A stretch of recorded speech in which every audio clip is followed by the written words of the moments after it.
Peopleware, Productive Projects and Teams by DeMarco and Lister. Let me tell you a story that's going to make you uncomfortable. There was this manager, really successful by all the usual measures, who was talking about his latest project. And as he spoke, something truly bizarre happened. He started listing casualties like they were battle honors.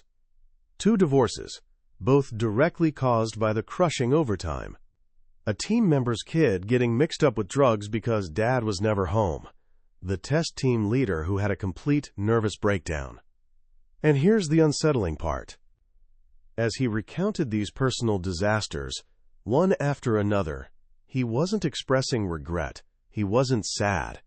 In this twisted way, he was actually bragging. It was like these shattered lives were proof of how important his project was. Badges showing his ability to push people past their limits. You got the distinct impression that with maybe one more divorce or a suicide, the project would have been a total triumph in his mind. This isn't fiction. This actually happened. And it captures something dark about how we've been trained to think about work, a mindset that used to be completely normal, and honestly still is in way too many places.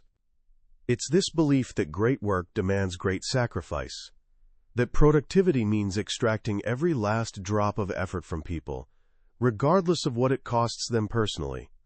Back in 1987, 2 consultants named DeMarco and Lister looked around at all the failed projects, burned out workers, and frustrated managers, and decided enough was enough. They wrote a book. But this wasn't just another dry project management manual.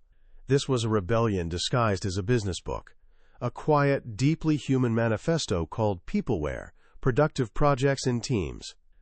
The book hit the software development world like a thunderclap, wrapped in velvet. It sold over 500,000 copies, been translated into 12 languages, and become a timeless classic not just for engineers, but for anyone managing creative, brain-intensive work, because its central message applies everywhere. That message is simple but revolutionary. The biggest problems in our work aren't technological, they're sociological. They're human problems. By the end of our time together, you're going to understand something most managers never learn. The key to incredible productivity isn't pressure, fancy tools, or brilliant technology. It's something far more human. And learning this won't just make you a better leader someday. It'll fundamentally change how you see work, collaboration, and success for the rest of your life. You'll discover that the greatest sin a manager can commit is wasting people's time. And the greatest achievement is building a community where people actually want to be. Let's start with a puzzle. Picture an accounts receivable project. Simple software that's been written tens of thousands of times. There's nothing groundbreaking about it. A veteran developer could probably code it in their sleep. And yet, somewhere in the world right now, a project exactly like this is failing spectacularly. Why? If you performed an autopsy on that failed project, you wouldn't find a technological cause of death. The code didn't kill it. The database didn't implode. The problem was something else entirely. When researchers surveyed hundreds of failed projects, the #1 reason cited was, in a word, politics. But that's a messy word. When people say politics, what they really mean is all the unpredictable human stuff. Communication breakdowns, low motivation, a boss nobody trusts, high turnover. The authors give this a better name: sociology. And here we arrive at the central thesis of Peopleware. The major problems of our work are not so much technological as sociological in nature. This might sound obvious, but if it's so obvious, why do we act like the opposite is true? The authors call this the high-tech illusion. We believe that because we work with computers or advanced technology, we're in a high-tech business. But most of us aren't. We're appliers of technology. Our real business, the day-to-day work of building something new, is the business of human communication. Successes come from good human interactions. Failures come from poor ones. So why do managers focus on technology instead of people? The answer is brutally simple: because it's easier. It's way simpler to figure out how to install a new server than to figure out why Sarah, your star programmer, seems disengaged and unhappy. It's like that old vaudeville joke about the guy searching for his lost keys. A cop finds him on his hands and knees under a street lamp. "Did you lose your keys here?" the officer asks. "No," the man replies. "I lost them in that dark alley over there." Confused, the cop asks, "Then why are you looking here?" The man looks up and says, "Because the light is better." We focus on technology not because that's where our problems are, but because the light is better there. It's comfortable and predictable. Peopleware asks us to be brave enough to step into the dark alley, where the real problems and the real solutions are hiding. To understand the root of so many management mistakes, the authors introduce a powerful concept: the make a cheeseburger, sell a cheeseburger mentality. Imagine you're managing a fast food franchise. Your goal is efficiency, consistency, and predictability. It makes total sense to standardize every procedure, squeeze out every error, and treat workers as interchangeable parts of a well-oiled machine. You optimize for the steady state. The problem is, this assembly line thinking has infected the world of creative, knowledge-based work, and it's a complete disaster. Managing people who think for a living requires almost the exact opposite approach. The cheeseburger mentality says, squeeze out error. But in creative work, mistakes aren't just inevitable, they're necessary. A team that isn't allowed to fail won't take risks. They won't try the unconventional idea that might lead to a breakthrough. The authors argue that managers should almost set a quota for errors. You should ask your people about the dead ends they've explored, and make it clear that none is not the best answer. When someone tries something and it doesn't work out, they should be congratulated for having the courage to explore. That's part of what they're being paid for. The cheeseburger mentality says, treat workers as interchangeable. Managers often convince themselves that nobody's irreplaceable. They act like there's a magical people store they can call up to order a replacement employee, just like a spare part for a machine. But this completely ignores the one thing that creates magic in a project: human chemistry. People aren't parts. Their uniqueness, their quirks, their individual talents. These aren't annoyances to be managed away. They're assets to be cultivated. A manager once complained to the authors about a brilliant employee. He couldn't figure out what she added to projects. She's not a great developer or tester, he said. But after digging a little, a fascinating fact emerged. In her 12 years at the company, this woman had never worked on a project that was anything other than a huge success. She was a catalyst. Teams just worked better when she was around. They communicated more smoothly. They had more fun. She helped them gel. The manager, stuck in his cheeseburger mindset, couldn't see the value of a catalyst. He was looking for someone who could make the burgers, not someone who made the whole kitchen a better place to be. And finally, the cheeseburger mentality says optimize the steady state, but a project's entire purpose is to put itself out of business. The only steady state in the life of a project is rigor mortis. The focus must always be on the dynamics of the effort, not on creating a repeatable, factory-like process. This assembly line thinking leads to one of the most common and destructive management tactics: the belief that the only way to get more done is to make people work harder and longer. This brings us to what the authors call the Spanish theory of management. Centuries ago, historians identified two competing theories of value. The Spanish theory held that there was a fixed amount of wealth in the world. The path to riches was to get better at extracting it, from the ground, or from other people's labor. The English theory, on the other hand, held that value could be created through ingenuity and technology. So while the Spanish were shipping gold back from the New World and causing massive inflation, the English were having an industrial revolution. The Spanish theory is alive and well in management today. It's the mindset that sees productivity not as achieving more in an hour of work, but as extracting more work for an hour of pay. And the favorite tool of the Spanish theory manager is unpaid overtime. They bully and guilt their people into working nights and weekends. They invent arbitrary deadlines and frame them as life-or-death situations.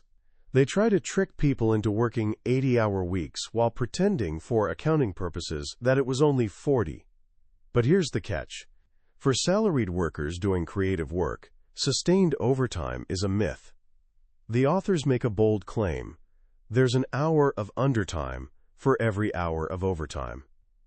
Undertime is the invisible compensation. It's time spent on personal calls, in long bull sessions, staring blankly at the screen, or just resting.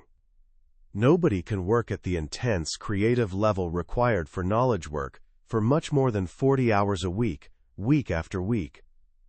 Overtime is like sprinting. It makes sense for the last 100 yards of a marathon, but if you start sprinting in the first mile, you're just burning yourself out. The best workers know this. They roll their eyes when the manager raves about an impossible deadline, and they take their compensatory undertime whenever they can. The ones who don't are the workaholics. They'll put in the long hours, but only for a while. Sooner or later, even the most dedicated workaholic hears a voice inside them, the voice from that Billy Joel song that gives a chapter its title, Vienna Waits for You. Vienna, in this metaphor, is the end of your life. It's the realization that you have one short trip on this merry-go-round, and you're spending it all on work. When that realization hits, the worker is lost to the project forever. It's called burnout. It's the devastating feeling that you've sacrificed something more important, family, health, youth, for something less important. And the person who feels that way seeks revenge, not by confronting the boss, but by simply quitting. So the manager who pushes for endless overtime is playing a losing game. They either get fake overtime from the smart workers, or they get real, but temporary overtime from workaholics. They'll inevitably burn out and lose. This points to a massive blind spot in how we measure productivity. Managers talk about productivity, but they never talk about turnover. What sense does it make to discuss one without the other? Pushing people to work more hours, compromising on quality, standardizing procedures. All these things can make work less enjoyable. They might give you a short-term productivity bump, but they risk worsening turnover. And the cost of replacing an experienced employee is enormous. Most organizations don't even measure it. It's a classic case of winning the battle but losing the war. People under time pressure don't work better. They just work faster. And to work faster, they sacrifice two things: the quality of the product and their own job satisfaction. The issue of quality is one of the most misunderstood aspects of management. We tend to think of quality as just another feature, like chocolate sauce on a sundae. You can add more or less depending on what the customer wants to pay for. The market, the authors bluntly state, usually doesn't care that much about top-tier quality. It'll often accept a good enough product that's delivered sooner and cheaper. But the people building the product have a very different view. Their self-esteem is deeply tied to the quality of their work. There's little satisfaction in churning out huge amounts of mediocre stuff. When a manager pressures a team into delivering a product that doesn't meet their own standards of quality, it's a direct assault on their self-worth.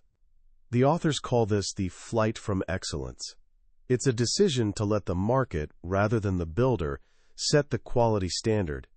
This seems to make short-term business sense, but it ignores the devastating effect on the builders, motivation, and effectiveness. This leads to a deeply counterintuitive truth, one of the most important in the entire book: quality, far beyond that required by the end user, is a means to higher productivity. How can that be? How can spending more time on quality result in higher productivity? The authors point to the Japanese auto industry of the 1980s.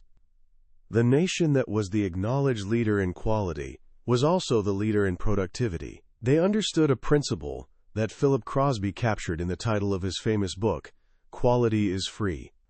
But the authors add a crucial clarification: quality is free, but only to those who are willing to pay heavily for it. An organization that budgets $0 for quality will get exactly what it pays for. A policy of quality, if time permits, is a guarantee that no quality will ever sneak into the product. When developers know they're part of a culture that delivers quality beyond what the market requires, It boosts their job satisfaction and sense of pride. This leads to lower turnover and a more motivated, effective team. In some Japanese companies, the project team even has the power to veto the delivery of a product they believe isn't ready, no matter how much the client is clamoring for it. Could you give your people that power? The very idea makes most managers break out in a cold sweat. Their minds immediately jump to one of the most famous and most misunderstood laws of management, Parkinson's Law. Work expands so as to fill the time available for its completion. This single idea, proposed by British humorist C. Northcote Parkinson in 1954, has become an article of faith for managers everywhere. It's why they believe the only way to get work done is to set an impossibly optimistic deadline. They're convinced that if they give people a reasonable amount of time, they'll just loaf around until the last minute. The authors tear this idea apart. Parkinson, they remind us, was a humorist, not a scientist. His law caught on because it was funny, not because it was rigorously proven. It contains a grain of truth, but it applies mostly to bureaucracies, where there's little job-derived satisfaction. For people who enjoy their work, and most knowledge workers do, Parkinson's Law simply doesn't apply. Their lives are too short for loafing. They're just as eager as the manager to get the job done, because finishing the work is where the satisfaction comes from. They only resist when they feel they have to compromise their own standard of quality. Bad estimates and hopelessly tight schedules don't motivate people. They drain their energy. It locks them into a no-win situation. The authors cite a fascinating study from the University of New South Wales that turned the whole idea of schedule pressure on its head. Researchers looked at the productivity of different software projects based on who set the estimates. Projects where programmers set their own estimates were more productive than those where supervisors set them. No surprise there. But then came the twist. The study also looked at 24 projects where no estimates were prepared at all. The manager essentially said, "Just wake me up when you're done." In these projects, they had the highest productivity of all. This doesn't mean we should throw schedules out the window, but it does mean that applying constant schedule pressure is a sign of a manager's own troubles, not a sound management technique. It's a tool to be used rarely and carefully, like punishing a child. If you do it all the time, it loses all meaning. All these management fallacies, the cheeseburger mentality, the Spanish theory, the blind faith in Parkinson's Law, stem from a desperate search for easy solutions. Managers feel immense pressure to improve productivity, and this desperation makes them easy victims for what the authors call technical lateral. Lateral was a fraudulent cancer cure made from apricot pits. Terminal patients, desperate for any hope, would pay a fortune for it, even though all the evidence showed it was useless. People who are desperate enough don't look very hard at the evidence. Similarly, managers are bombarded with ads for methodologies, seminars, and software tools that promise to double productivity overnight. They're the managerial equivalent of lose fat while sleeping. The authors call these the 7 sirens of software management, false hopes that lure managers away from the hard, human work that actually matters. They include fallacies like, "There's some new trick you've missed," "Other managers are getting 100% gains," and "Changing your programming language will give you huge improvements." These are all illusions. The real gains in productivity don't come from a magical new tool. They come from creating an environment where talented people can do their best work. And the manager's true function is not to make people work, but to make it possible for people to work.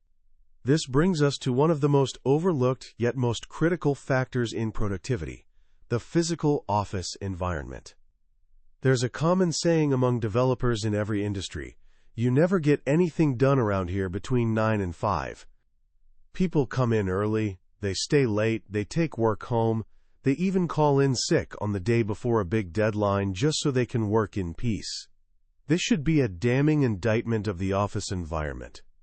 Yet somehow, everyone knows this is true, and nobody does anything about it. The authors tell a story about a manager at a large California company. His company had surveyed its programmers, and the number one problem they cited was the work environment. They were upset about the noise. When asked what steps the company had taken to fix this, the manager replied, "Oh, we couldn't do anything about that. That's outside our control." It was as if the programmers had complained that there was too much gravity. Management had defaulted on its responsibility. This default is often driven by a group the authors call the furniture police. This is the department in every large company that controls the office space. Their goal isn't productivity, but uniformity and cost control. They're the ones who design beautiful, modular, perfectly uniform office layouts, where nobody can tell if they're on the 5th floor or the 6th, and where nobody can get any work done. They're the architects of the uniform plastic basement, vast open-plan offices where the most valuable real estate, the windows, are relegated to corridors that nobody ever walks down.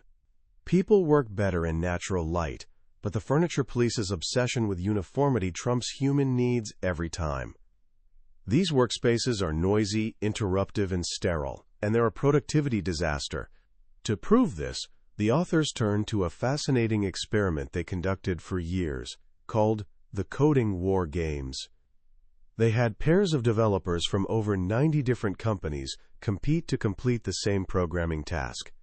The participants worked in their own offices, using their own tools, during normal work hours. The results were stunning.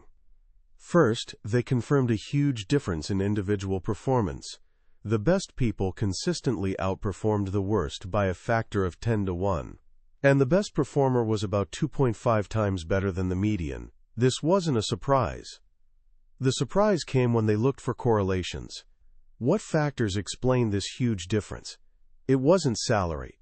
It wasn't years of experience. It wasn't the programming language they used. The one factor that correlated more strongly than any other was the quality of the physical workspace.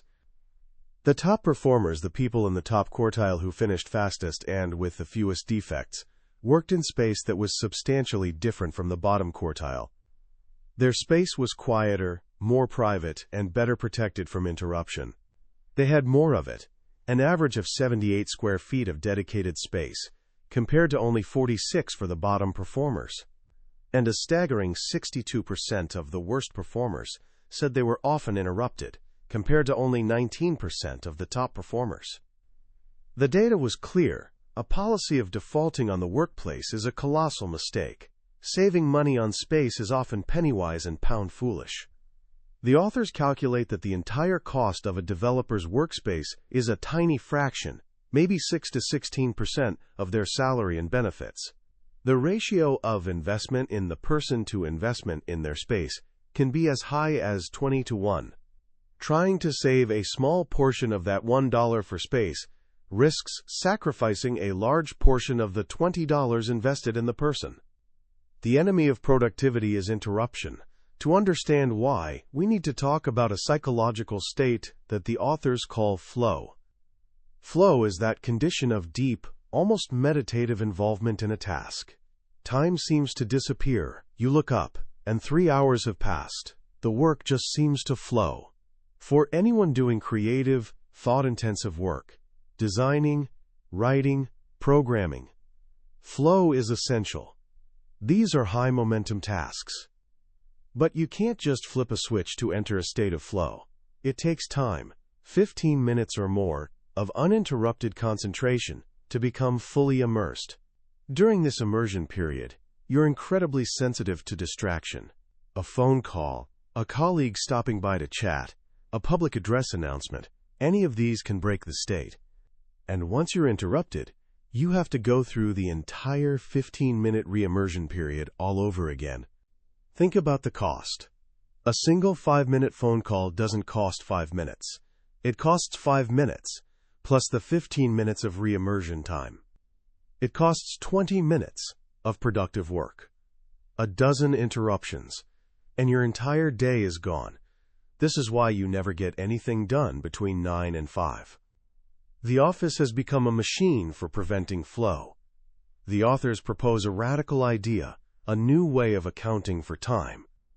Instead of tracking body-present hours, we should track uninterrupted hours.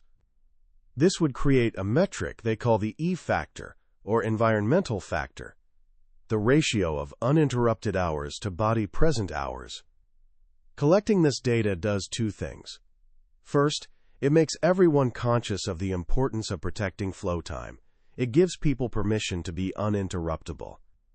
At one client site, after they started measuring the E factor, a strange phenomenon occurred. Red bandanas on dowels started sprouting from people's desks.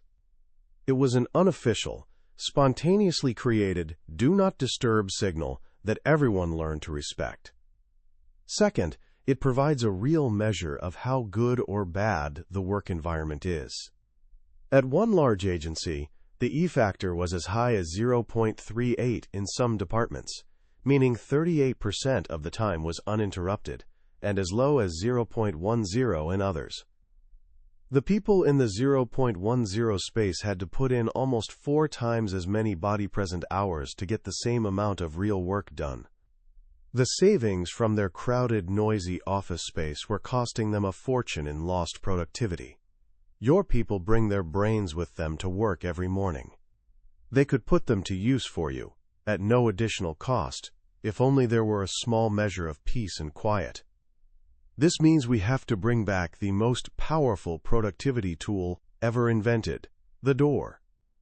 But even with the best environment, a project can fail if you don't have the right people. This brings us to the manager's most fundamental responsibility. The authors propose a simple 3-part formula for success. Get the right people. Make them happy so they don't want to leave. Turn them loose. The first step, getting the right people, is where many managers go wrong. They fall victim to a subtle but powerful pressure to hire what the authors call the, quote, uniform plastic person. This is the tendency to hire people who look like, sound like, and think like everyone else already in the company.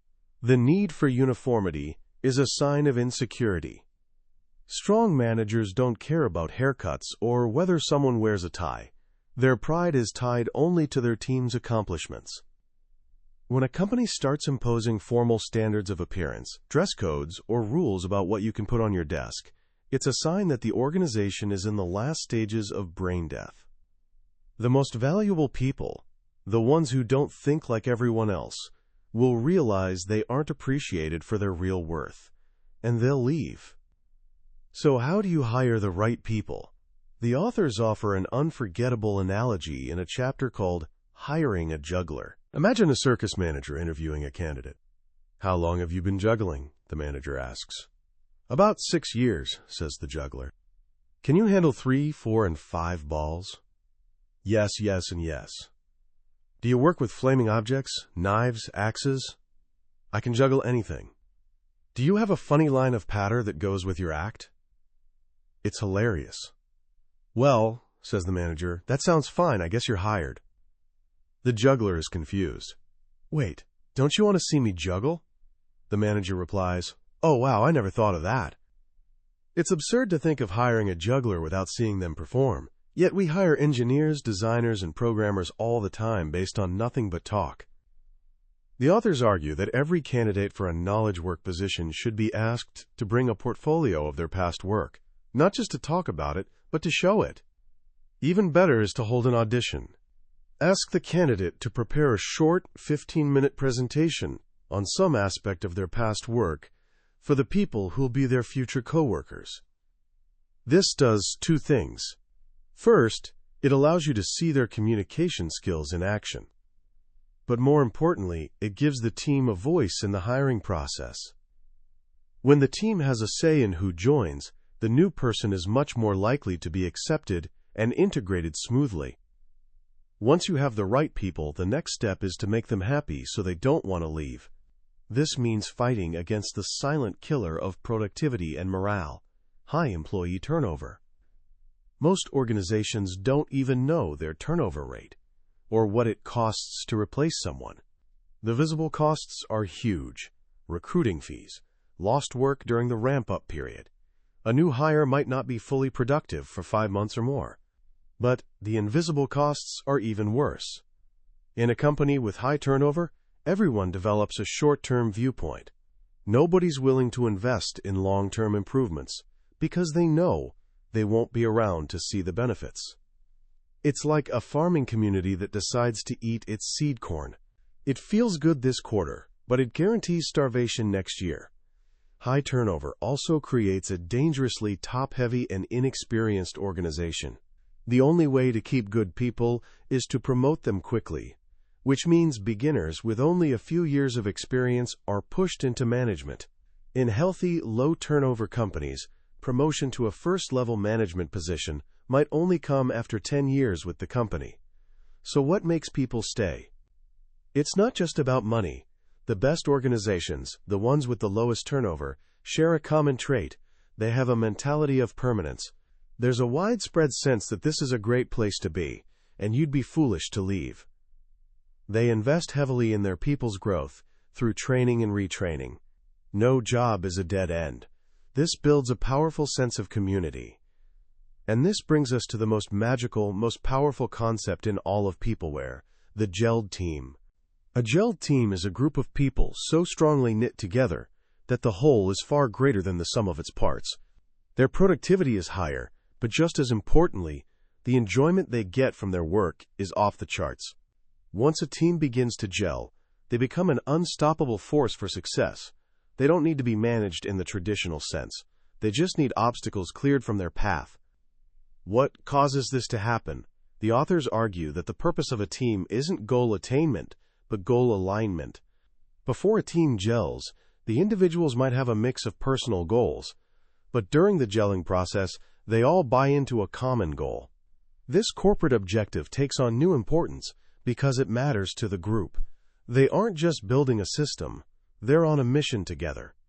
You can spot a gelled team by its signs. They have a strong sense of identity, often with a colorful name. They have a sense of eliteness, a cocky, we're the best attitude. There's a feeling of joint ownership of the product they're building.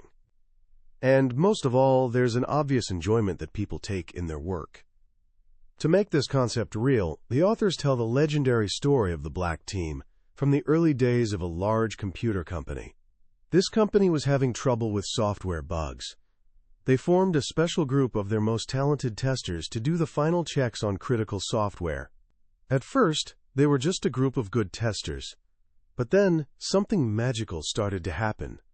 The team began to develop a personality.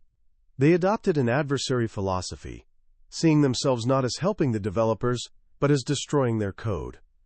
They delighted in finding bugs. They began to cultivate an image of nastiness. They started dressing in black. They would cackle horribly whenever a program failed. Bringing your code to the Black Team was like appearing before a tribunal of merciless judges. They were fiends, destroyers, and the company was thrilled. Every defect they found was one the customers wouldn't. The team became a legend. People were jealous of the fun they were having. The team had gelled around this unique, elite identity. And here's the most amazing part. Over time, all the original members left and were replaced.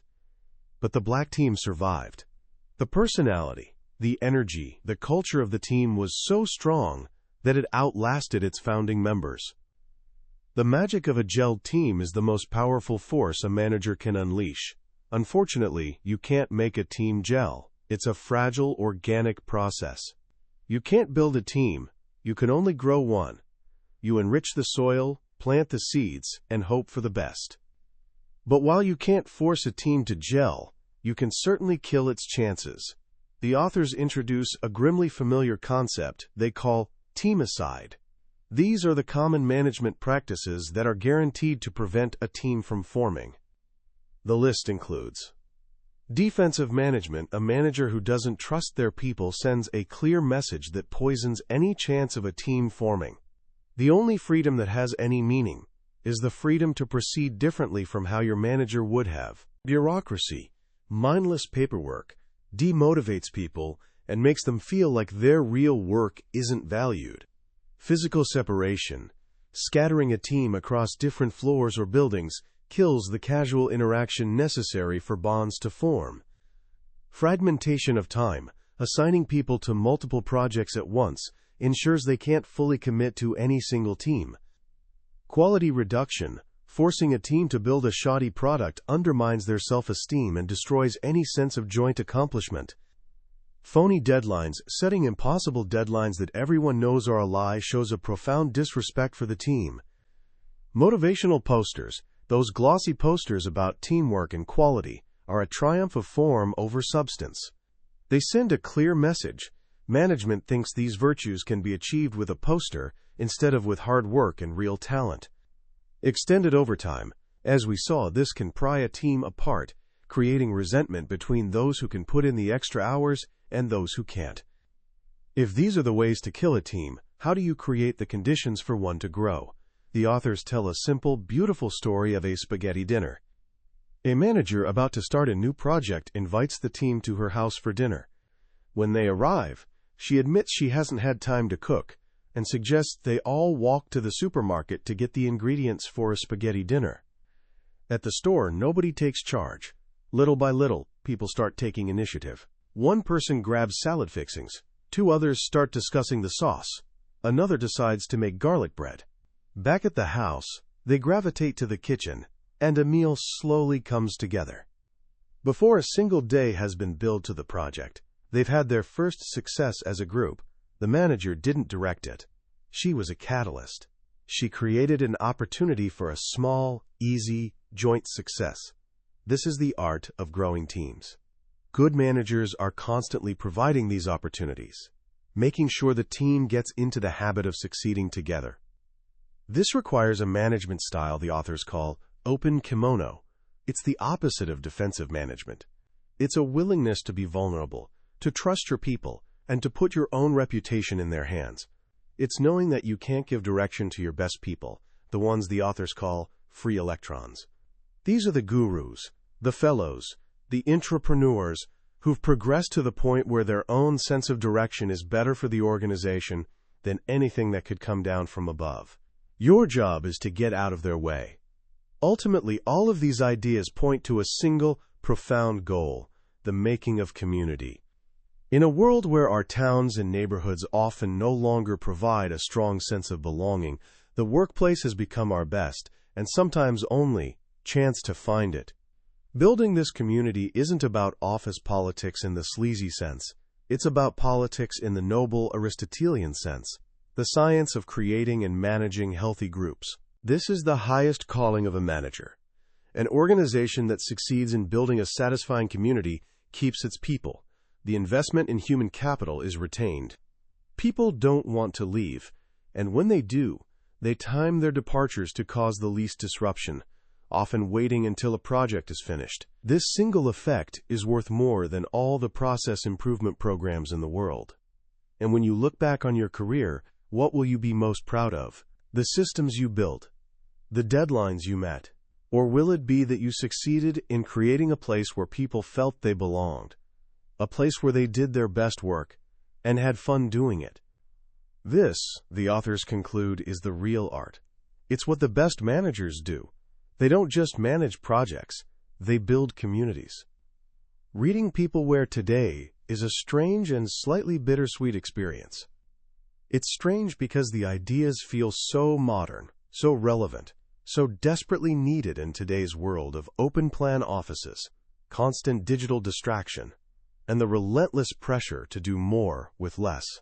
And it's bittersweet for the exact same reason. This book was written decades ago, and yet the problems it describes, the furniture police, the Spanish theory of management, the tragedy of teamicide, are not only still with us, they seem to have become even more entrenched. The open-plan office, which the authors rightly identified as a productivity disaster, has become the default for countless companies. The high-tech illusion is stronger than ever, with many organizations still chasing the next magical tool, the next silver bullet methodology, while ignoring the fundamental human needs of their people. What DeMarco and Lister did was give a voice, and hard data, to the intuitive feelings that every knowledge worker has. We know we can't think when it's noisy. We know we do our best work when we're trusted and left alone. We know that working with a great team feels less like work and more like a shared adventure. But in a world that worships metrics and process, these human truths can feel soft, unquantifiable, and easy to dismiss. Peopleware gave them weight. it made them undeniable. The book's most powerful and enduring lesson is that management is, at its core, a deeply human activity. It's not about control, but about creating conditions for success. It's not about maximizing efficiency in the short term, but about nurturing a healthy, sustainable, and productive culture in the long term. It is, in a sense, a form of gardening. A great manager knows you can't force a plant to grow by pulling on it. You can only tend the soil, provide water and light, and protect it from harm. So how can you start applying these timeless lessons today? Here are a few simple ideas. First, for 1 week, become your own researcher.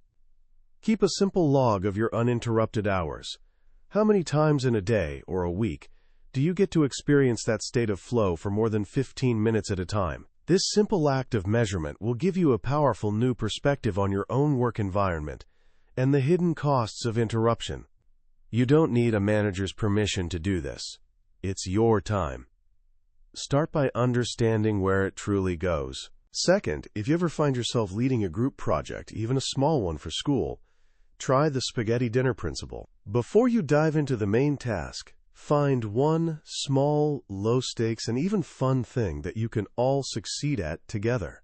It could be anything: designing a team logo, coming up with a team name, or even just collectively deciding where to order pizza from. That first small, shared success is the seed from which a gelled team can grow. Finally, embrace the idea of, quote, constructive disorder. The world will give you plenty of pressure to conform, to follow the rules, to be a professional in the blandest sense of the word. Peopleware teaches us that breakthroughs, creativity, and even fun come from shaking things up. Ask yourself, what's one small thing you can do differently? Can you hold a brainstorming session instead of a formal agenda-driven meeting? Can you try a new approach on a small part of a task, just to see what happens? Give yourself permission to experiment. Peopleware is more than a management book. It's a book about respect. Respect for the work, respect for the craft, and most importantly, respect for the people who do the work. It teaches us that the most productive environments aren't the ones that treat people like cogs in a machine, but the ones that treat them like human beings. The greatest projects, the most innovative products, aren't built by processes or by interchangeable resources. They're built by happy, empowered, and cohesive teams. The manager's job, their true art, isn't to direct the work, but to create the garden in which such teams can flourish. That was a summary of Peopleware, Productive Projects and Teams by Tom DeMarco and Timothy Lister. We've explored the core ideas today, but a summary is like looking at a map of a beautiful country. It can show you the landmarks, but it can never replace the experience of walking the streets yourself. The real magic of this book lies in its stories, its quiet wisdom, and the way its simple truths can spark a new way of thinking. This summary is your map, designed to help you decide if this journey is one you want to take. If anything we've talked about has struck a chord with you, I encourage you to grab a copy. Reading it isn't just about learning, it's about fundamentally changing how you see the world of work. You can find a link to the book in the description below. And if you found this journey valuable, please take a moment to click that like button and subscribe to our channel. That way, you won't miss our next exploration into another one of the transformative books that have shaped the minds of leaders and thinkers. Let's keep growing together.